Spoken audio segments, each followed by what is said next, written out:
Hey there, and welcome again to Daily Dope. In this video, we're going to look at some of the best moments from the season 1 of the true crime series of BuzzFeed Unsolved.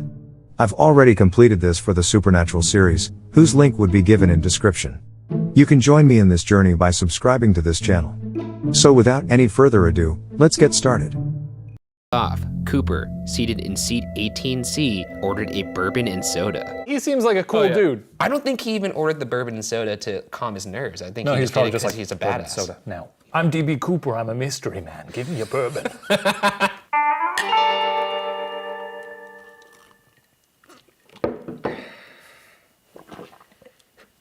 That's a big gulp. After the plane had taken off, a little after 3 p.m., Cooper handed the stewardess a note. At first, she just put it in her pocket without looking at it. But then Cooper said, quote, "Miss, you'd better look at that note. I have a bomb," end quote. What's so funny about that? He has a bomb. I think it's funny that he passed her a note to be discreet about it. Like, hey, keep this on the down low. And then she was just like, thanks, and walked away. And he was like, hey, you might want to read that because I've got a bomb. God damn it. Yeah, I got a bomb, everybody. Cooper put on a pair of dark wraparound sunglasses with dark rims that would later become part of the sketch that would become famous for anybody familiar with the case. Yeah, I'm just imagining like a camera just pushing in on him as he's like,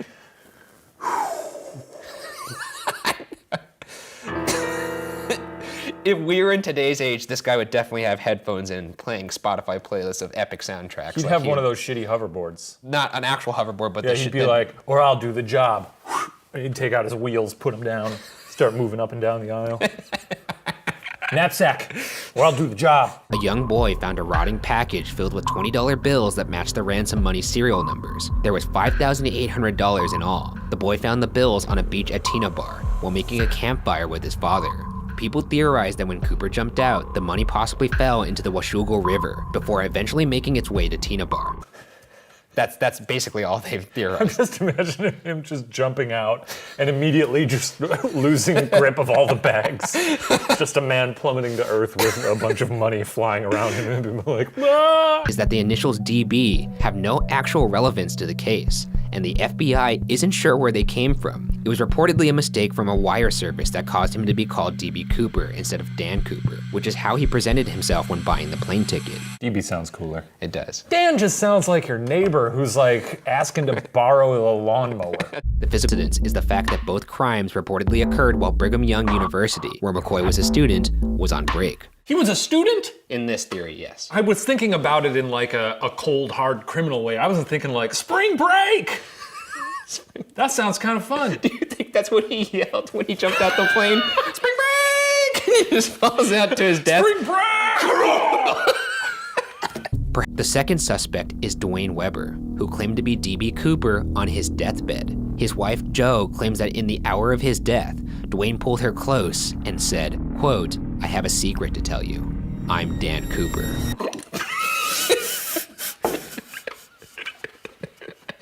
I was trying to take a drink, and I just imagined. Closer. I have a secret to tell you. I'm the phantom of the sky. I bet she did not see that one coming. No, she's probably going to be like, did he cheat on me? Exactly. Did you cheat on me? I'm a man of myth. From Special Agent Larry Carr, that DB Cooper did not survive the fall. Agent Carr took over the DB Cooper case in 2007. Here's a quote from him on the matter. Quote, "We originally thought Cooper was an experienced jumper, perhaps even a paratrooper. We concluded after a few years this was simply not true." End quote. Here's some details that support that narrative. Cooper jumped carrying 2 parachutes. However, only one of them was a functioning chute. The other was a training chute that was sewn shut. Furthermore, the chute that was functional was a military chute that was not steerable. He's kind of starting to sound like an idiot. A little bit. The whole time he's like, yeah, bourbon soda, bomb. Here's your note, I'm a cool guy, sunglasses. Jumps out the plane. Splat. It's not a splat. I think a pine tree just. He was just like, no.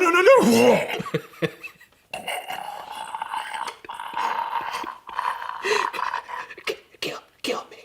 Little squirrel runs up to him. Get out of here! Here's some more where it's like a flight-activated suit that allows him to fly around like a flying squirrel. In my mind, though, I don't imagine him being like, oh, here comes the tree line. I imagine him being like, oh, I can't see through the clouds. Oh, now I can. Just like the Wile E. Coyote. Plume of smoke. Yeah. Oh, hey there, didn't see you walk in. That does it for this season of BuzzFeed Unsolved, but we will be back with a new season soon. I promise. Now I'm gonna get back to this case file. That's bullshit. A little beside the point, but very impressive on the great white shark's behalf that they can do such a clean bite. Well, it's a powerful animal. Yeah, hell yeah. I mean, it's not a bear, but it's a It could certainly kill a bear, hands down, if you dropped a bear in the ocean. If yeah. if a bear, No, we've been over no. this before. The bear is the most deadly animal of all time. No, it's not. Yes, it is. No, it's not. Yes, it is. No, it's not. If you put a bear in any playing field in the world, water. Nope, hippopotamus. No, fuck you, dude. Hippopotamus A bear is the would most, kill you know a bear what? in a We're getting heartbeat. this is a different episode. Fuck you. The fact that Michelle was found naked is also strange, since I find it hard to explain how a shark or accidental drowning victim would be naked. Though, in addition to a lifeguard once claiming to have seen Michelle swimming naked, a work acquaintance named Edwin Decker would reveal in an interview that Michelle had a hippie vibe and had told him that she, quote, liked to surf naked, end quote. This sounds like a Law and Order interview. Like they found the guy at the local grocery store moving boxes around. He's like, yeah, she had a hippie vibe to her. Yeah, I seen her out there by the rocks swimming naked. Also, what were you doing out there, sir?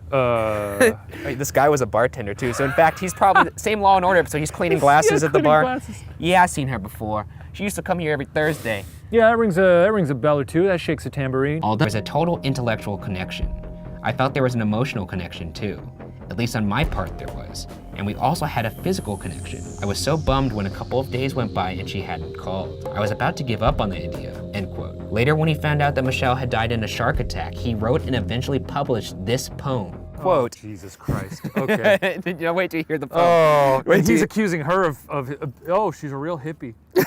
Quote, the report said there was a tattoo, a butterfly on her shoulder, which I remembered that night on my couch when I, like the shark, chewed on her lips and took off her shirt. End What quote. the fuck?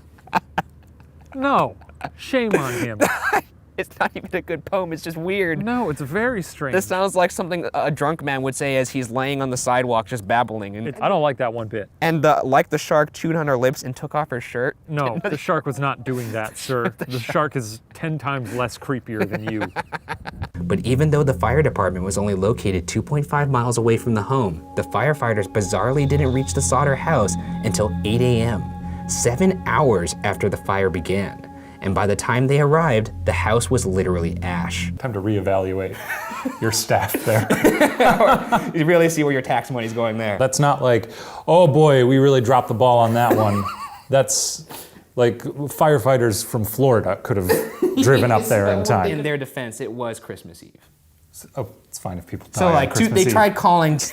I'm not saying I'm condoning them for being 7 hours late to a fire that was 2.5 miles away. It's just not great. In fact, I'm pretty sure I could run that in probably about an hour at least. I could spit the fire out I in could that probably time. chug a I beer could and just run spit on the fire. In the fall, just before the house fire, a life insurance salesman came to the house, and when he saw that his sale wasn't going to be successful, he became infuriated, yelling at George, quote, your goddamn house is going up in smoke, and your children are going to be destroyed. You're going to be paid for the dirty remarks you have been making about Mussolini, end quote. Right, I think we've solved it. All right, well, it's been fun. See you later. I will set this house on fire, and your children are going to die. Huh. Who could it be? Who could have done this? Seems a little on the nose for me. He just listed every single aspect of the case in nice, easy, laid out fashion. House on fire, kids are going to go up and yeah. It was like the third act of a student film when they had to wrap everything up in exposition and dialogue. Yeah. Oh shit, it's due tomorrow. George and Jenny turned to a private investigator named C.C. Tinsley. Yeah. CC Tinsley's here. That does sound What you like... say? No bones, huh? Sounds like a case for C.C. Tinsley. Apparently they got an investigator from a time machine. They dropped him back in a time machine. 1945, of course he said. They did not speak like that. That's not how they spoke. Yes, that's how they spoke. One suspicious revelation occurred when Tinsley discovered that a member of the coroner's jury who decided the Sodder house fire was an accident was the same life insurance salesman who had threatened George earlier in the fall. Who put together this jury?